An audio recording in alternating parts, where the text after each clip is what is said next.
में बहुत मन लगेगा, और वो ये है कि फोन मत चलाइएगा कथा में, जितना हो सके भाव से कथा श्रवण कीजिएगा, क्योंकि सबसे ज्यादा कथा से मन विचलित करने वाला ही मोबाइल फोन होता है। केवल उसको आप विश्राम दे दीजिएगा आगामी 7 दिन तक और 3 से 4 बजे तक, और 3 से 7 बजे तक केवल आप अपने फोन को विश्राम दीजिए, थोड़ा उसको भी आराम करने दो, दिन रात बेचारा चलता ही रहता है। तो वो विशेष ध्यान रखिएगा और एक एक शब्द बहुत ध्यान से सुनिएगा। आज हम कथा का महात्म सुनेंगे, भागवत जी का महत्व, महात्म। महात्म का मतलब होता है किसी भी वस्तु की विशेषता। भागवत जी की विशेषता क्या है, हम क्यों कथा सुनते हैं, क्यों कथा सुनना अति अनिवार्य है, ये सब भाव आज के विषय में बताए जाएंगे, विशेष रूप से भागवत की कथा।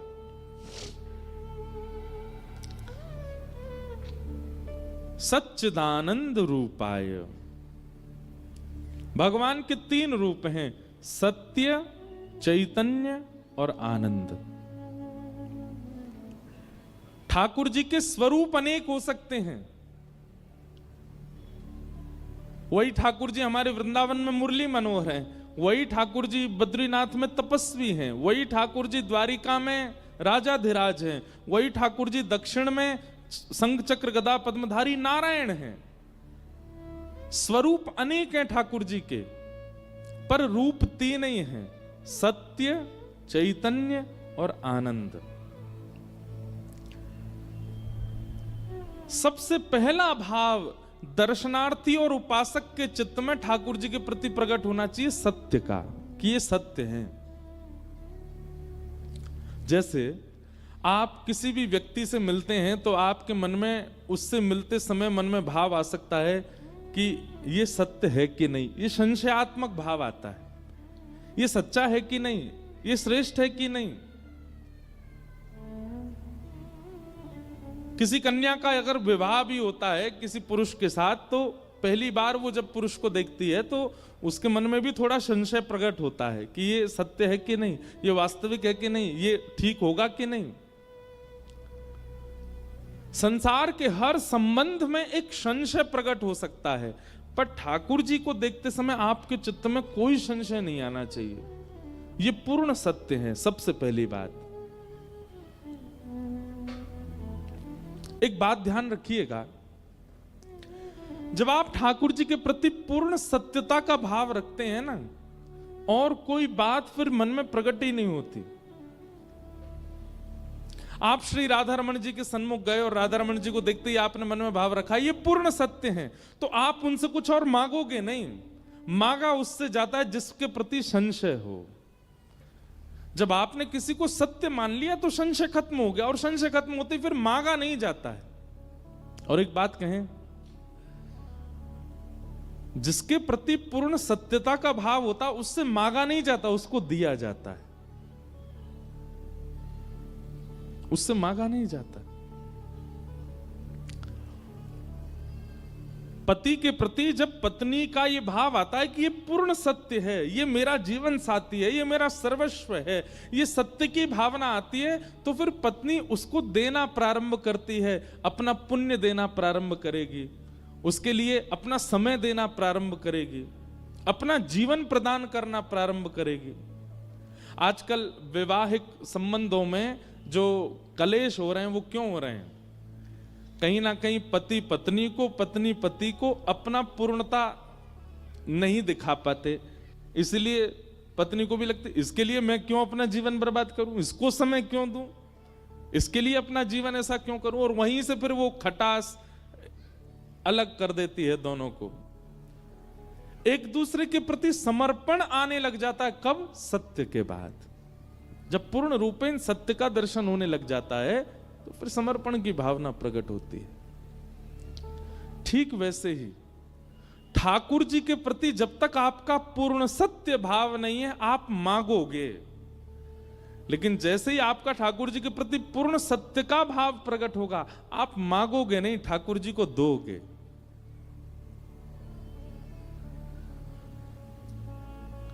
स्वयं को देना प्रारंभ करोगे, न्योछावर होना प्रारंभ करोगे, स्वयं को लुटाना प्रारंभ करोगे, फिर क्या होगा? अपना ज्यादा से ज्यादा समय ठाकुर जी को, अपने देह की ज्यादा से ज्यादा स्थितियां ठाकुर जी को, देह से प्रकट होने वाले गुण ज्यादा से ज्यादा ठाकुर जी को। सत्य, तो ठाकुर जी को सत्य मानिए।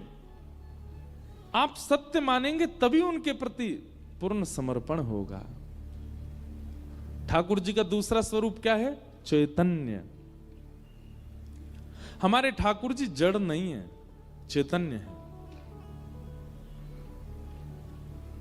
वो चैतन्य है। चैतन्य का मतलब क्या होता है?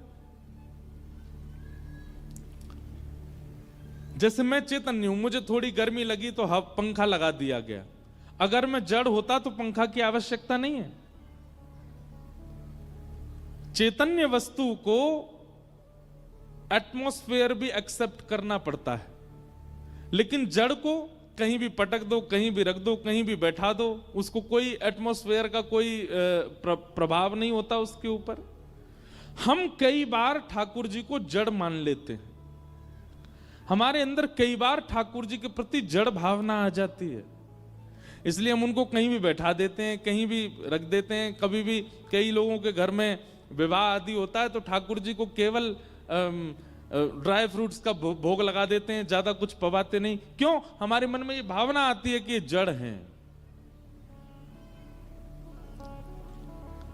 कई बार हम कईयों के घर जाते हैं तो ठाकुर जी हमारे साथ रहते हैं, तो जैसे ही हम उनके साथ में जाते हैं तो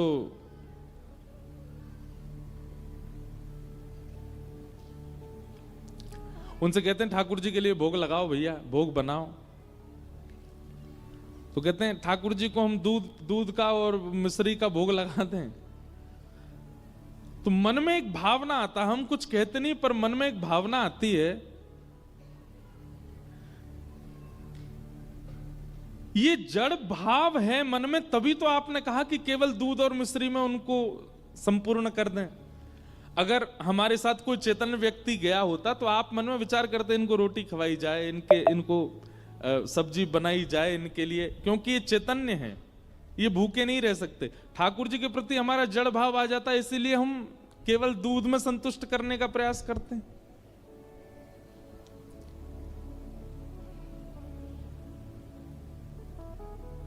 चैतन्य मानिए, वो साक्षात चैतन्य है, वो जड़ नहीं है। एक बार श्रीमद् वल्लभाचार्य जी महाराज यमुना जी के तट पर बैठे थे और एक व्यक्ति उनको प्रणाम करने के लिए आया। तो प्रणाम करने से पहले महाप्रभु वल्लभाचार्य जी ने उसको इशारा किया कि जाओ पहले यमुना स्नान करो। तो यमुना स्नान करने से पहले उसने सोचा कि मेरे जो ठाकुर जी हैं इनको भी नवा दूं। अब उसने क्या, यमुना जी में स्नान करा के अपने ठाकुर जी को एक झोला में डाल करके और पेड़ पर टांग दिया। और महाप्रभु जी ने दूर से जैसे ही देखा पेड़ पर टांग दिया, ये देख करके उनको बिल्कुल अच्छा नहीं लगा। बोले इसका बेटा होता ये उनको उसको भी ऐसे टांग देता, इसकी पत्नी होती उसको भी ऐसे टांग देता। नहीं, उनके लिए बढ़िया व्यवस्था करता, बेटा को बैठा देता कहीं छांव में, आदि आदि कुछ करता। पर ठाकुर जी को झोला में लटका के पेड़ पर टांग दिया। अब वो यमुना स्नान करके जैसे ही महाप्रभु जी को प्रणाम करने आया तो महाप्रभु जी बोले तुम्हारे ठाकुर जी कहाँ हैं? बोले पेड़ पर टंगे हैं। बोले लेके आओ। तो महाप्रभु जी ने ऐसा किया कि उस पेड़ पे असंख्य झोलियां प्रकट हो गई और असंख्य झोलियों में असंख्य ठाकुर जी। अब जैसे ही वो गया तो एक जैसी झोली और एक जैसी झोलियों में अनेक अनेक ठाकुर जी। महाप्रभु जी बोले तुम्हारे ठाकुर जी कौन से, ढूंढो इनमें से। कितने साल से सेवा कर रहे हो? बोले 15-20 वर्ष हो गए। ढूंढो तुम्हारे ठाकुर जी कौन से हैं। वो अपने ठाकुर जी नहीं ढूंढ पाया। तब महाप्रभु जी ने क्रोधित होकर के कहा, बोले किस भाव से सेवा करते हो तुम? 15-20 वर्ष में तुम ये नहीं पहचान पाए तुम्हारे ठाकुर जी कौन से हैं?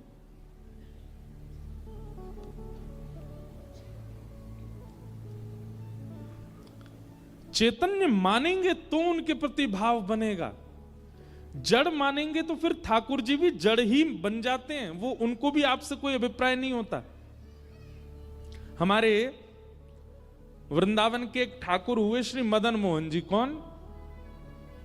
जोर से बोलो, कौन? मदन मोहन। वृंदावन रसामृत पद सुना आप लोगों ने?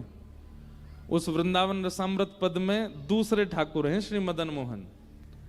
बिहरत निस दिन कुंज गलिन में ब्रज जन मन सुख धाम, मदन मोहन को रूप निरख सनातन बलि बलि जाए। गाएंगे, कथा के विश्राम में गाएंगे, आप लोग याद कर लेना। वैसे तो सब वैष्णवों को याद है, भारत में जहां भी हम जाते हैं सब सुनाते हैं। तो हमारे वृंदावन के 7 ठाकुरों में दूसरे ठाकुर हुए श्री मदन मोहन जी। बहुत ध्यान पूर्वक सुनिएगा। ठाकुर जी की सेवा ऐसी करो कि आप अपने ठाकुर को नहीं पहचानो, ठाकुर जी आपको पहचान जाएं। आप अपने ठाकुर को कभी नहीं पहचान सकते, ठाकुर ही आपको पहचानते हैं। और वो तभी पहचानेंगे जब आप उनके प्रति चैतन्य भाव रखोगे। उनको धातु का नहीं मानो, उनको मार्बल का नहीं मानो, उनको किसी अन्य धातु का मत समझिए कभी भी। तो श्री मदन मोहन जी की ऐसी कथा आती है कि मदन मोहन जी जयपुर में विराजते थे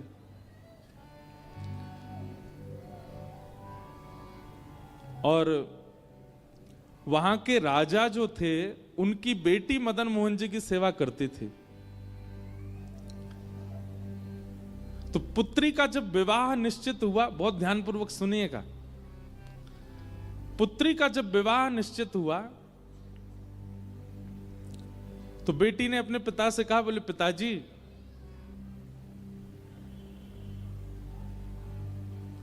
आप कुछ मत दीजिए, लेकिन मेरे विवाह में मदन मोहन जी को मुझे दे दीजिए, मैं अपने संग ले जाऊं इनको। तो पिता थोड़े से व्याकुल हो गए, बोले बिटिया तू कुछ भी मांग ले, मदन मोहन जी को मत लेके जा। बेटी ने कहा, बोले कि और कुछ नहीं चाहिए, केवल मदन मोहन जी चाहिए, मैंने इनकी बड़ी सेवा की बचपन से, आप केवल इनको मुझे दे दीजिए। तो पिता और पुत्री दोनों ही सेवा के इतने लोभी थे। देखो, लोभ संसार में हो तो बुरा, सेवाओं में तो बुरा नहीं है। मैं तो कथाओं में कहा करता हूं कि जितने भी अवगुण है ना, वो अवगुण बुरे कब बन जाते हैं? जब वो संसार में होते हैं। क्रोध बुरा कब? जब संसार में। अगर ठाकुर जी के प्रति कभी कभी मीठा क्रोध हो तो बुरा नहीं होता। लोभ बुरा कब है? जब संसार में। लेकिन वही लोभ भक्ति में हो, कथा में हो, नाम जप में हो तो बुरा नहीं है।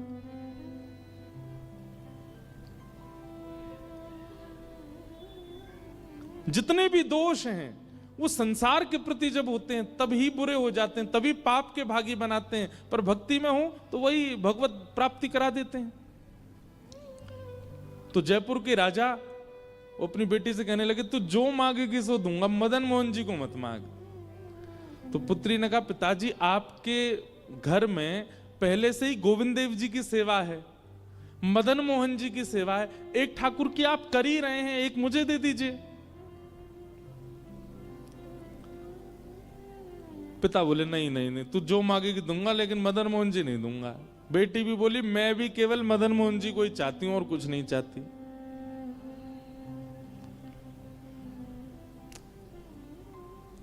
पिता ने कहा, चल ठीक है, एक काम करते हैं। बोले, क्या?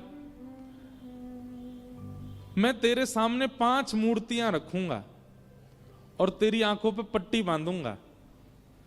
अगर स्पर्श करके तूने बता दिया कि मदन मोहन जी कौन से, तो मदन मोहन जी को तू ले जाइयो।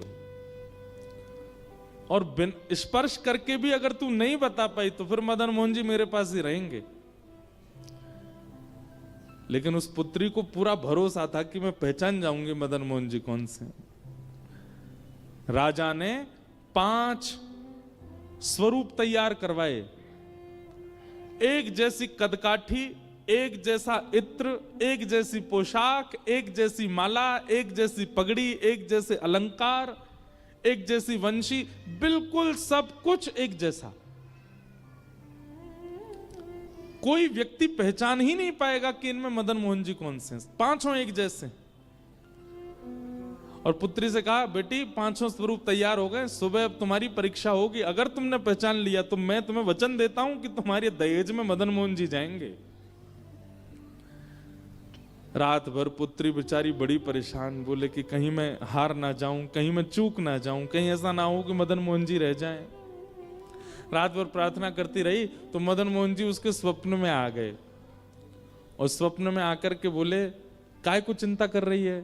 बोले, मैं ये चिंता कर रही हूं कि ये पांचों पिताजी ने एक जैसे बनवाए, मैं कैसे पहचानूंगी आप कौन से हो? मदन मोहन जी बोले, तू बिल्कुल चिंता मत कर, स्वप्न में बोल रहे हैं उसको। मदन मोहन जी बोले, तू जब पांचों का स्वरूप देख रही हो, सब लोग इधर देखो, और विशेष रूप से आगे वालों से हमारी बहुत विनती है, बहुत सावधानी से सुनो, पीछे वाले बिल्कुल सावधानी से बैठे, आगे वाले भी बैठो। तो मदन मोहन जी स्वप्न में बोले, एक काम कर। बोले, क्या? कल जब पांचों को तू देखे ना, तो मुख देखने के बाद, वक्ष देखने के बाद, चरण देखने के बाद, जो ऐसे भुजा होती है ना वंशी बजाने वाली, त्रिभंग ललित स्वरूप है, उन भुजाओं के ऊपर हाथ फेरियो। और बोले, देखते देखते जिस स्वरूप की उंगली खड़ी हो जाए, समझ जाना वही मैं हूं। और तू पिता को बता दियो कि ये रहे मदन मोहन जी। ठाकुर जी ने क्या कहा? जिस स्वरूप की उंगली ऐसे खड़ी हो जाए तेरे स्पर्श से, तू बस पकड़ करके बोल दो, पिताजी यही मदन मोहन, वो मैं ही हूंगा। अब देखो इस कथा में क्या है कि भक्त ठाकुर जी को नहीं पहचान रहा है, ठाकुर जी भक्त को पहचानेंगे, ठाकुर जी भक्त के पास रहना चाहते हैं। सोचो, विचार करो कि उस राजा की पुत्री की भक्ति कैसे होगी कि ठाकुर जी अपने जड़ स्वरूप में उंगली खड़ी कर देंगे। इसका मतलब क्या है? ठाकुर जी जड़ हैं नहीं, ठाकुर जी चेतन्य ही है।